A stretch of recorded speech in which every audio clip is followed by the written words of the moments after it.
السلام عليكم ورحمة الله وبركاته. دماتي وادي السلامي إلهي وحان تكغر يا عمري دير عبادة أميستراني عفمات دان ملك سنجوكتان كسو دواد جرنكس أنفع كوي طبان قضب aad ku xakameyn kartid xanaaqa soo laga yaabo mararka qaar inuu yahay shaytaan mararka qaarna ma aragtay inaana ka dabeecad xumadeena iyo u fiirsashada la'aanteena ay keento marka koow tobankaas qodob waxa weeye kan koowaad horta shaydaanka iska naar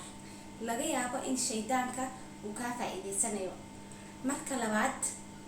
tiri 1 ilaa 10 marka tirisid laga yaabo in xoog u xanaaqsaneed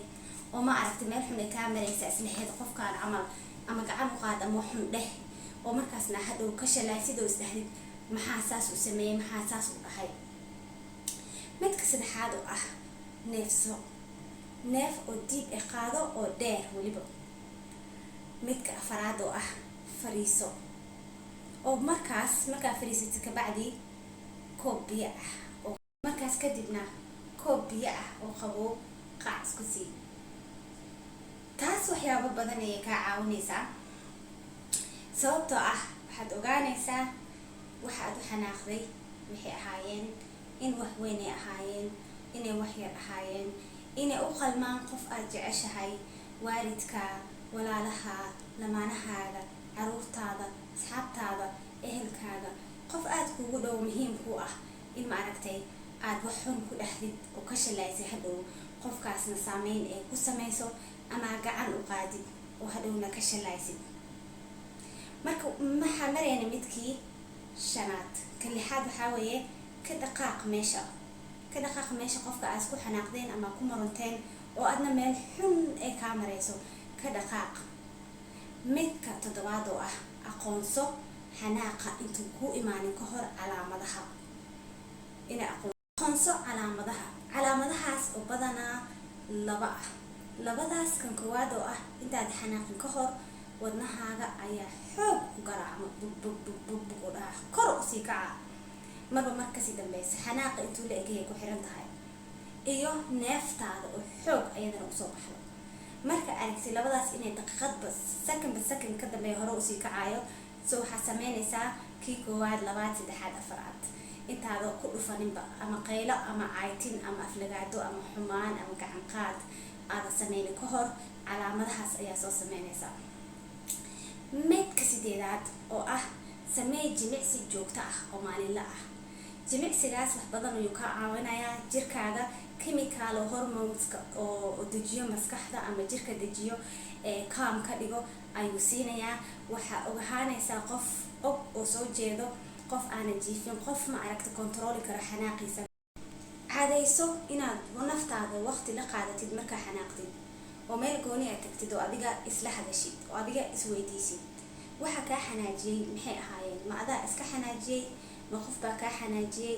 maxaa ka xanaaqday waxa wax weyn may ahaayeen waxa wax yar may ahaayeen muuqalmeen inaa inta caafimaadkaaga dhaawacdid inaa qof ma aragtay wanaag ku wanaagsan oo muhiim ku ah aad dhaawacdid haddii waxaas ay jiraan maxay ahayd haddii aad adiga gar daran tahay oo adoo gar daran dad waxaa jira ayagoo gar daran waliba gar isla leh oo dadka ka xanaaqaayo oo dadka la dagaalayo ayakaba gacan qaadkii caadi aflagaadada kasoo horeyso haddii aad tahay qofkaas aa ahayd markaa gooni u istaagtid oo kaligaa meel gashid waxaa ogaanaysaa inaad adiga gar daran tahay markaasna waxaa muhiim ah inaad qofka raali gelisid sababtoo ah waxaa u baahan tahay in qofkaas nolol wanaagsan aad haysataan sidaas darteed waa muhiim inaa haddii aad adiga gar daran tahay aad qiratid kabacdina raaligelin buuxda ka bixisid sababtoo ah ilaahay ah maqaldame bini'aadan aan ahay waa wada qaldami karnaa marka qaladkaaga waa muhiim inaad qaadatid kabacdina qofka ma aragta aad raaligelisid waxyaabo badan ay taas kaa caawinaysaa kabacdi marka taas ogaad haddii lagaa gardaran yahay taas waa adi haddaa gardaran tahay haddii lagaa gardaran yahay marka qofka adoo degan oo xasiloon caruurna meesha ay joogin si gooni ah ku balanso ama si gooni ah ula kulan qofkaas u sheeg waxaad dareemaysid dareenkaaga maskaxiyan iyo dareenkaaga wadnaha emotionalka ah ka hadal adoo xasiloon oo degan ugala hadal adoo murmin adoo doodin adoo qaylinin adoo habaaramin adoo caytamin adoo gacan qaadin deganaan ku dhameey qofkaas u sheeg waxaasna ka xumaatay inaad ogolaanaynin waxaas oo kaleeto in haddii hadda kadib ay dhacaan inaad tilaabo ka qaadi doontid iyo wixii kaloo kan waa qodobkii 11aad marka waxaa waay kan iska iloow iska cafi mararka qaar adigoo lagaa gardaran yahay wallaahi haddaa qofka cafisid ayagoo mararka qaar cafisku weydiisanin xataa inaad iska cafisid waxaa ahaanaysaa qofka markasta guulaystaha ah adduun iyo aakhiraba qofku mar walba ma aragta farxad iyo rareen ku noolaado qofku mar walba sidii baby oo kale habeenkii u seexdo way wanaagsan tahayna qofka iska cafisid iska cafi iska iloow mararka qaar aad iyo aad adiga ay xataa faa'iido ku tahay inaad niyadaada waxba ku haynin inaad maskaxdaada waxba ku haynin inaad iska sii socotid inaad noloshaada iska sii wadatid inaad iska faraxsanaatid inaad asxaabtaada fiican waqti la qaadatid inaad waalidka walaalaha iyo dadkii kale adi aadka kugu dhow ma aragtay ala faraxdid intaa maskaxdaada ku mashquulin lahayd qof adi ku dhibay ku dhaawacay ama ma aragtay dhib joogta kugu haayo ogow ilaahay ayaa ka abaalmarinaya qof kasta wuxuu sameeya marka iska cafi walaalayaal intii kulan dambe xiise leh aan ku wada kulmi doono insha Allah waxaan kaga tagayaa sidaas iyo nabadgelyo wax kasta oo aan qalday ka raali noqda